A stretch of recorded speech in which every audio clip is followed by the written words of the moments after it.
This week on One Devotion, meet a highlights reel regular who took the long way to the Euroleague. Hear about that unusual hobby that helped inspire a veteran scorer. Relive the shining moment of the only Turk ever to win the Euroleague. And get up to date on all the action from another week of Euroleague drama. As soon as he made his Euroleague debut midway through last season, acrobatic guard Justin Carter of Pinar Karşıyaka Izmir became a highlights reel regular, whose explosive dunks thrilled fans across Europe. But even as he makes the spectacular look easy, Carter's route to the Euroleague was difficult. Before his big chance arrived, Carter spent 4.5 pro seasons on low-profile teams, playing very far from any spotlight. I started in Slovakia, Žilina. It was the first division there. It was a great opportunity for me just to, play in Europe and get used to Europe. And then I came to a second division team in Turkey, Manisa. And then mid-season, I got cut from there, so I went to another second division team, Tide. And that's Izmir, a small, suburb of Izmir. And then the next year, I went to Uşak, and also the second division. And I took that team to the first division.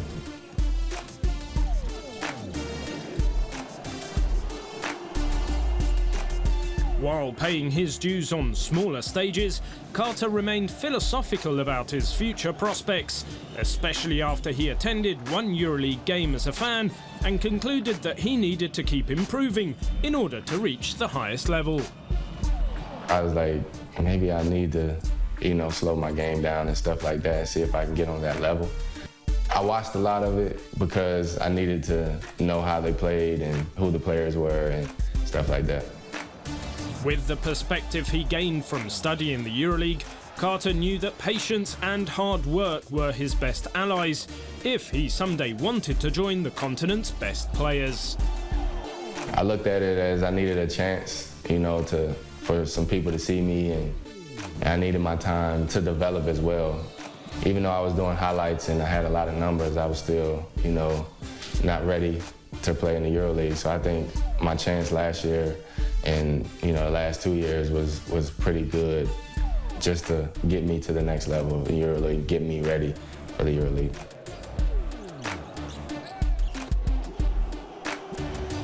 Carter finally got his Euroleague opportunity when he was signed by Galatasaray last December.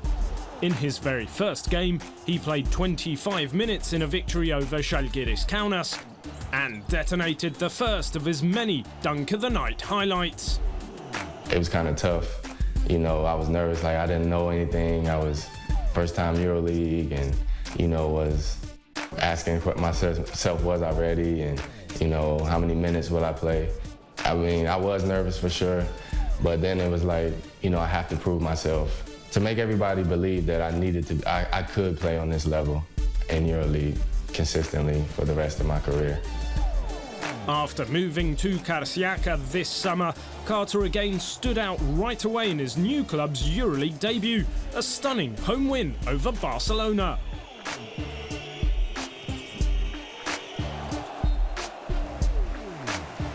We're at the home court, we got great fans.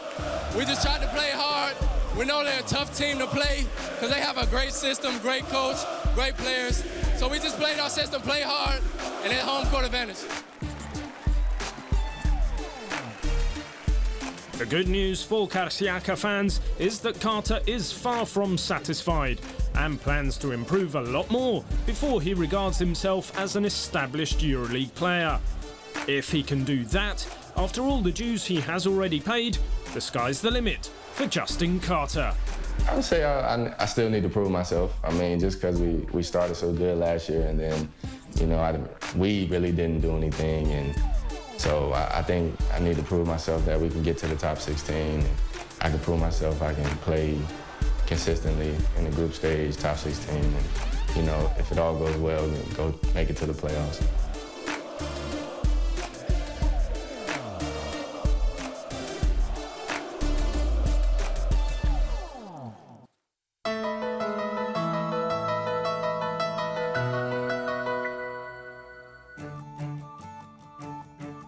Only once in 57 years of crowning European club champions did a visiting team lift the trophy by winning a single-game final on the home court of the other finalist.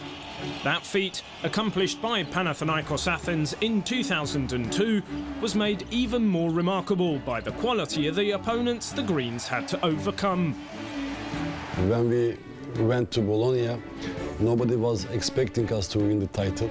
But we had a very good team chemistry, and we had a very good coach, and we believe ourselves. Panathinaikos began that Final Four by beating rival Maccabi Tel Aviv as Dejan Bodiroga posted this century's best individual performance in a semi-finals victory. Waiting next, however, was host and defending champ Kinder Bologna, led by Manu Ginobili. I remember that before this Final Four, everybody talked about Kinder like a big favorite, and it was logical because of the roster and the way how they played this season, with Ettore Messina on the bench. Kinder's status as favourite only strengthened as Ginobili's 12 points gave the hosts a massive 45-31 second quarter advantage. But among Panathinaikos' inspired veterans was Kutluay, the first Turk ever to play professionally in Greece, who still remembers his pre-game conversation with Obradovic.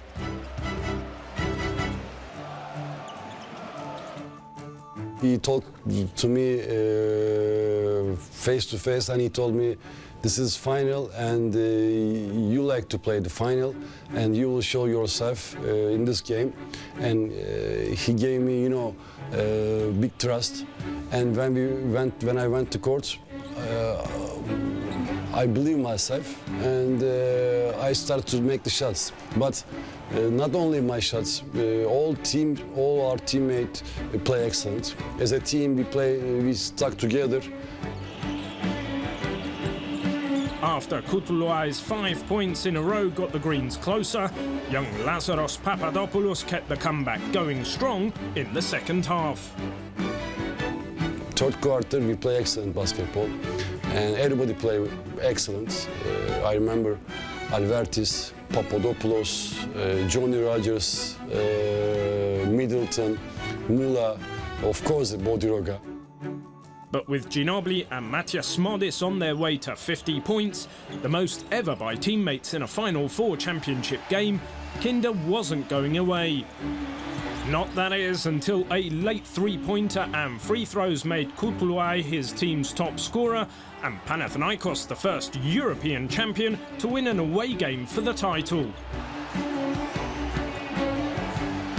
That year, 2002, Kinder Bologna maybe one of the best teams ever in Euroleague. But we won them in their home courts, and it makes it double. Back after, let's say, I don't know, it was 14 points for them in first half or something like that. So this means that you have power to believe yourself, to continue to work during the game, and to finally to change the game and to be again European champion. Kutluay remains the only Turkish player ever to lift the Euroleague trophy, and his memorable performance in that historic 2002 victory proved that his bold decision to move to Greece was the perfect one. The most important thing is, for me, as a Turkish athlete, to play in Greek team and to win the Euroleague title. Before I go to Panathinaikos, I knew that one day I will win the championship. But in my first year, we won the Euroleague title. Of course, when I go back, I knew that it was a very big and good decision and good opportunity for me. And now I said, that's why I went to Greece and I went to Panathinaikos.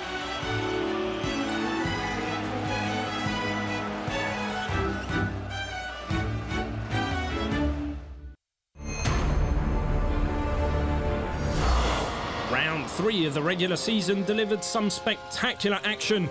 Let's check it out.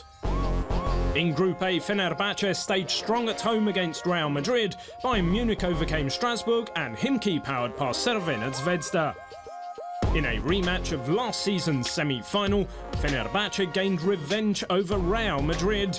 Felipe Reyes led the champions' challenge, but it wasn't enough to overcome a home team powered by 15 points apiece from Epke Udo and Luigi Datome. Cervena Zvezda started strong behind Mike Zerbes, but then Himki exploded to life. James Augustine and Alexei Shved were the standout performers, but all 12 players scored as Himki set a new club record winning margin. Vladimir Golubovic scored 22 points for Strasbourg, but Nihad Djedovic answered with 22 and Dusko Savanovic added 18 for Bayern Munich, which held on strong to seal its second straight win. Himki, Fenerbahce and Bayern now hold a three-way tie at the top of Group A. In Group B, road warrior Cedevita shocked Efes for its first win. Laboral had a huge night in Limoges and Olympiacos squeezed past EA7 Milan. Previously perfect, Anadolu Efes established a quick double-digit lead against Cedevita Zagreb, but the visitors roared back in the second half with Jacob Pullen and Miro Bilan playing fundamental roles on the way to their team's first Group B victory. Limoges hosted Laboral Cucha and the visitors started strong, reaching 60 points by half-time. Darius Adams led the way with 18 points and 9 assists, as Laboral matched its highest points total on the road in more than a decade. And Alessandro Gentile inspired EA7 Milan with 24 points, but Patrick Young replied with 18 for Olympiacos, and a close battle was settled in the dying seconds by Georgios Printesis. Laboral, Efes and Olympiacos occupy the top half of the group, one win ahead of the other three teams. In Group C, Barcelona won comfortably against Panathinaikos, while Žalgiris and Lokomotiv Kuban took tight victories on the road. Panathinaikos travelled to Barcelona for the game of the week, and James Gist tried to keep the visitors competitive. But great defence and a steady stream of baskets from Justin Dolman and Ante Tomic helped Barcelona ease to victory. Pinar Karsiaka and Žalgiris delivered an intense and close battle that saw Kenny Gabriel lead all scorers, but a double-double from Paulius Yankunas helped the visitors hold on to a crucial victory. And Stelmet Zielona Gora pushed hard all the way as D. Bost and Malcolm Delaney traded baskets in the final quarter, but Lokomotiv Kuban just held on to record its third straight win. Lokomotiv Kuban stays perfect at the top of Group C, followed by Barcelona and Žalgiris, while Stelmet Zielona remains winless. All three home teams won in Group D, with CSKA overcoming Bamberg, Maccabi defeating Sassari and Unicaja outlasting Darussafaka. Bamberg travelled to test CSKA Moscow's perfect record and put up a strong fight, surging to a fourth quarter lead behind Bradley Wanamaker. But CSKA's star guard combo of Nando De Colo and Milos Teodosic had the final say, as the home team moved to 3-0. In Tel Aviv, Christian Eyenga kept Sassari in the game, but Maccabi pulled away behind long-range shooting from Devin Smith and inside domination from Trevor Mbakwe. Darussafaka Dose was competitive against Unicaja Malaga thanks to a strong performance from veteran Semierden, but the home team pulled away behind 18 points from Edwin Jackson to keep its perfect record intact. CSKA Moscow and Unicaja top Group D after winning every game so far, with Maccabi, Bamberg and Darussafaka 2 wins behind them.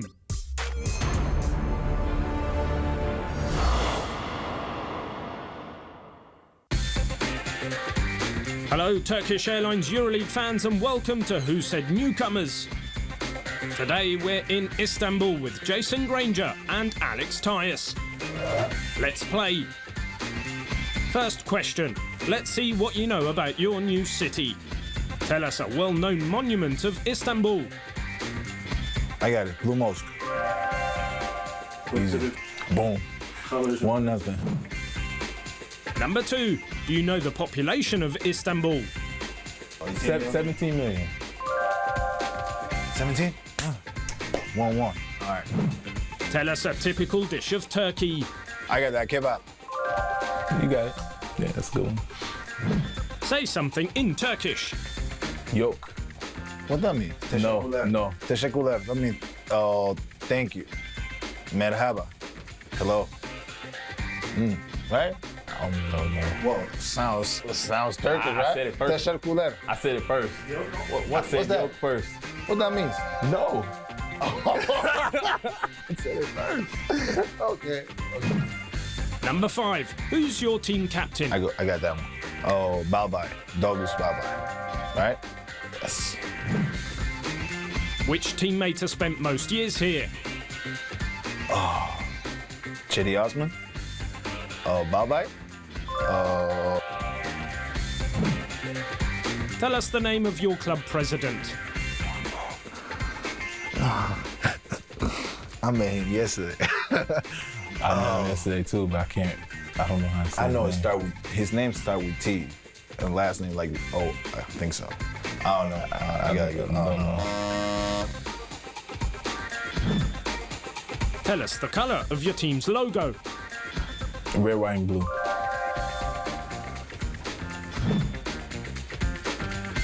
So we're 4-3 for Jason. Alex, you can tie by answering the last question. When was your team founded? 68, 1970, 1972, 1973, 1974. What'd you say? 1976. Oh. It's 40 years. This is his birthday this year. Congratulations, Jason. You're the winner.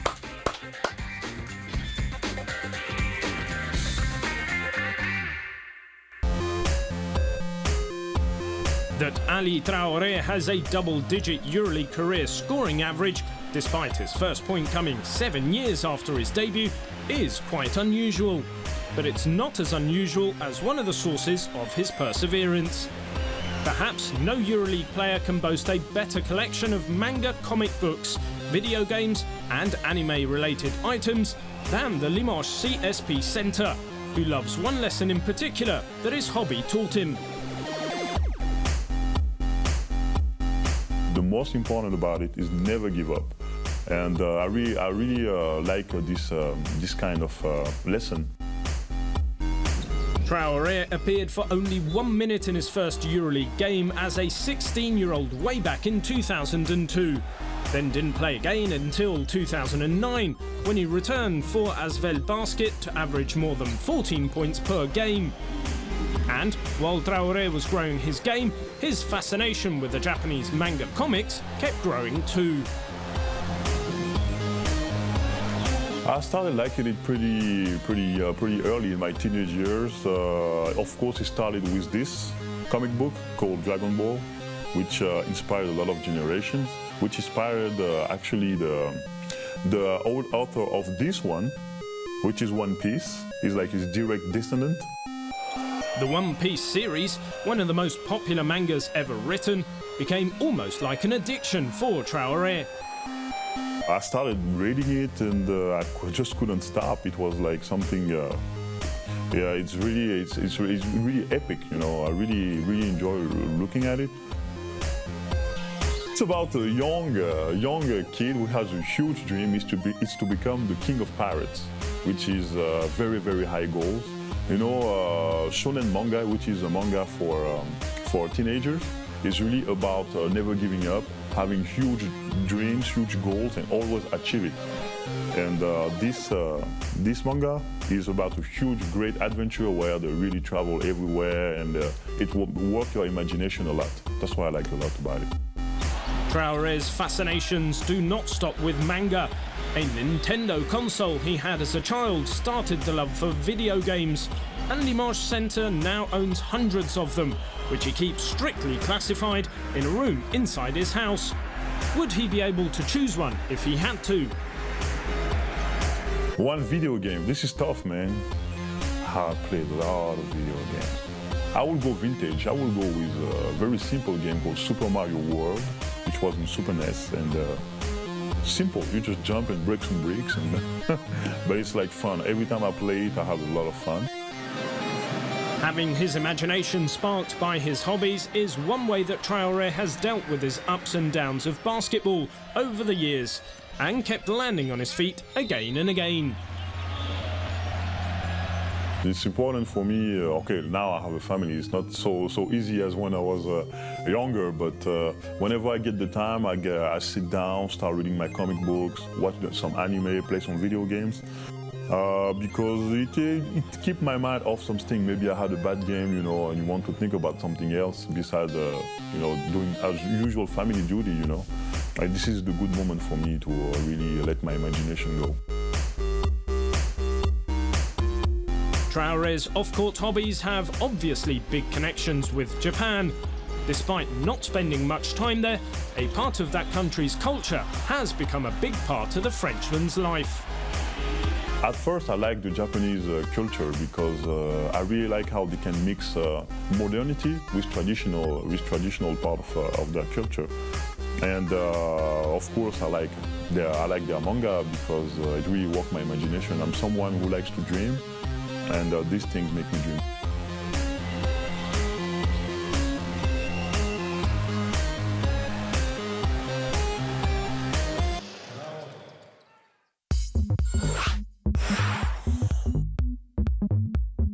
Laboral Cucha Victoria Gasteiz exploded in its blowout 71-107 victory at Limoges CSP on Thursday. The architect of the attack, Darius Adams, finished the week as the MVP for regular season round 3. Adams racked up 18 points, plus career highs of 9 assists and 3 steals to lead the charge for Laboral Cucha. He made 5 of 8 two-point shots, 2 of 4 threes, and sank both of his free throw attempts in compiling a performance index rating of 29. Adams follows teammate Ioannis Bourousis as weekly MVP, which marks the first time since the 2007-2008 season that a team enjoyed back-to-back MVP efforts from different players in the regular season.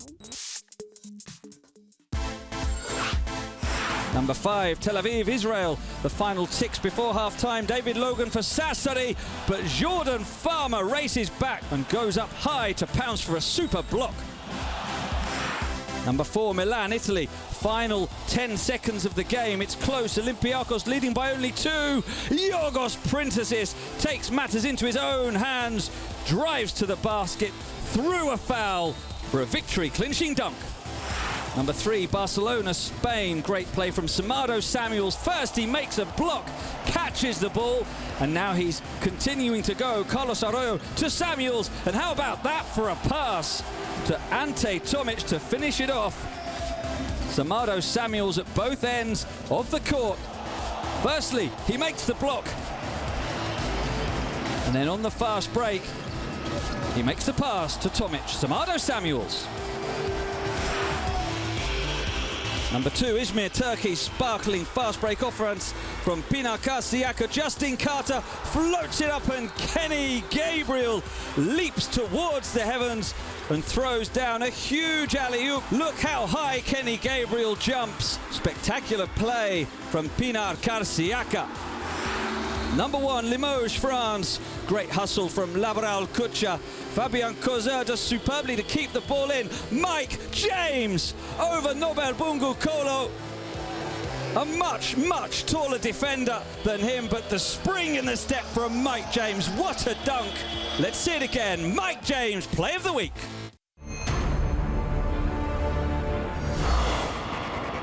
The race for the top 16 continues in round 4 of the regular season, in which one of 3 unbeaten teams left will face a stiff road test in the game of the week. In Group A, reigning champion Real Madrid and influential new addition Willy Hernan Gomez will face a tough visit from an ambitious FC Bayern Munich team led into battle by captain Bryce Taylor. Elsewhere in Group A, Crvena Zvezda welcomes Fenerbahce to Belgrade and Strasbourg travels to Moscow to meet Himki. In Group B, Laboral Kucha Victoria Gasteiz and the hungry Adam Hanger will host their former teammate Toma Hertel and Anadolu Efes Istanbul for a pairing that has seen its 7 previous meetings won by the away team. In the same group, EA7 Milan hosts Cedevita Zagreb and Olympiacos defends its home court against the challenge of Limoges. Group C action features Pinar Karsiaka and point man Joe Ragland going up against Lokomotiv Kuban and shooter Ryan Brokov in a first Euroleague clash between them, although the Russian visitors won both of their Euro Cup meetings last season. Other Group C showdowns include a classic between Žalgiris and Barcelona in Kaunas, and Panathinaikos head into Poland to take on Zielona Góra. Round 4's Game of the Week comes from Group D, where newcomer Darussafaka and the experienced Jamont Gordon welcome unbeaten CSKA Moscow and on the rise Nikita Kurbanov for the first ever meeting between the teams. And Group D concludes with Brose Baskets welcoming Maccabi Fox to Bamberg, while Dinamo Sassari travels to face Unicaja Malaga. Valuable wins are up for grabs in regular season round 4.